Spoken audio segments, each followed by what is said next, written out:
Okay, so now we have our file ready to go. We should probably pop some more images in and a little bit of some footnotes explaining these, but let's say for argument's sake that our file is all ready to go. I've checked here, all my files are linked, I have no question marks here telling me things are missing.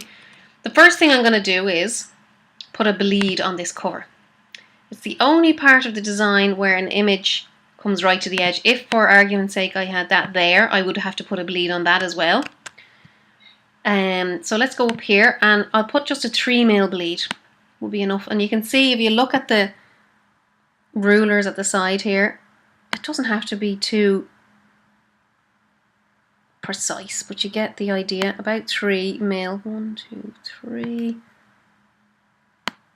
This is why if you were doing an illustration for a front cover of a magazine, make it about 6 to 10mm bigger than what you need, because you'd need to leave a 3 to 5mm bleed all the way around. And what that is for is so that when the pages are printed and the guillotine person comes to trim them, if they're even a millimetre off, a hairline off, you're going to get a white line all the way around the edge.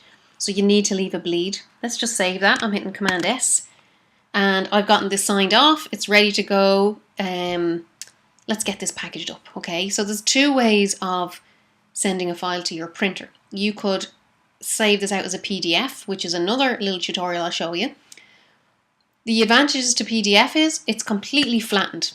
You're not going to have any missing links. You're not going to have any missing images, no missing fonts, logos, nothing.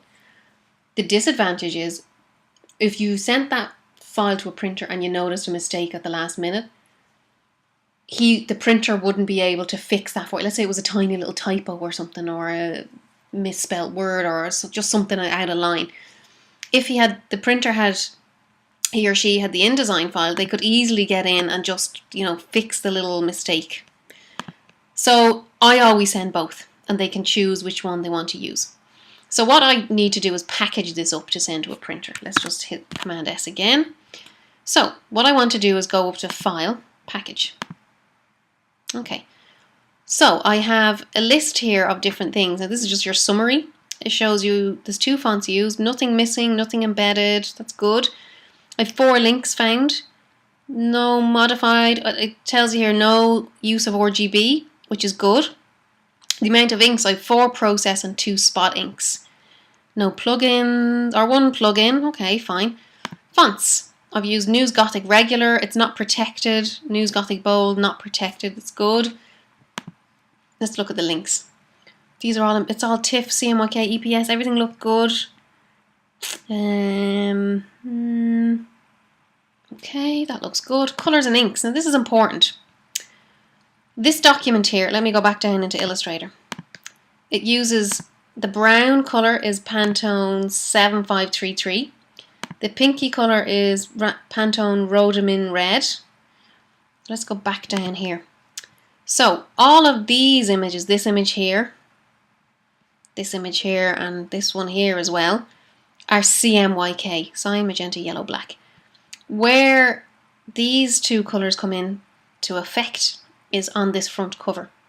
So essentially this document, certainly the cover, will use cyan, magenta, yellow, black to print this part, the image, and it will use these 2 Pantones overprinted on here, on this CMYK part, to create this logo colour, okay?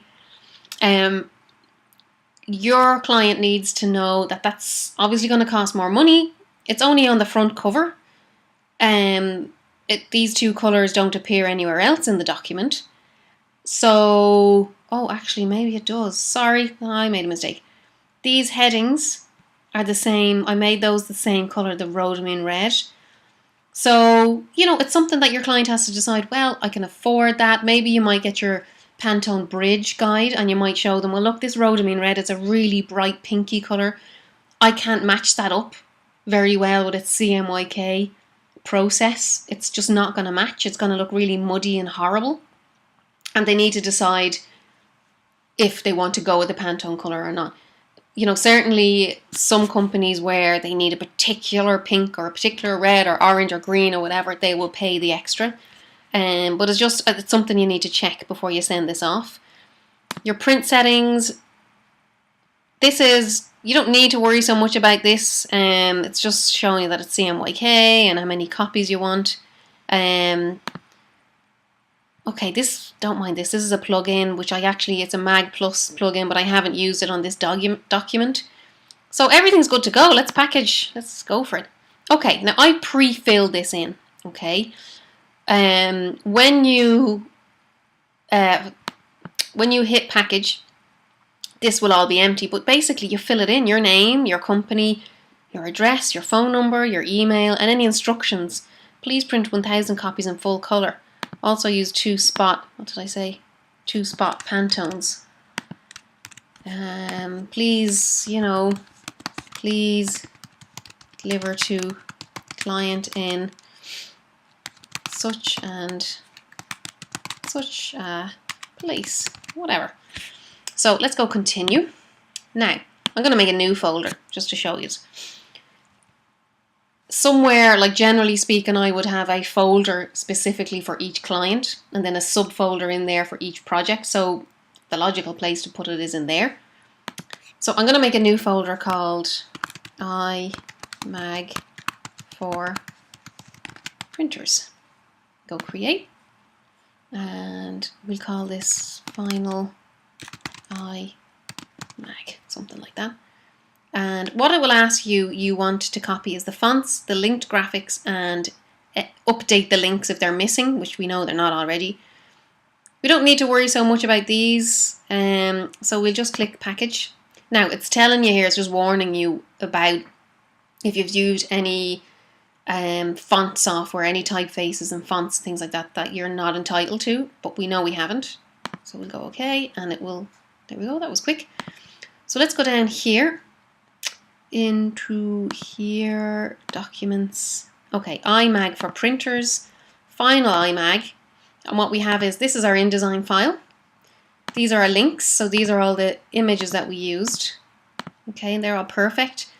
Here's our fonts and our instructions, all typed up here. The Pantones, we want 1,000 copies.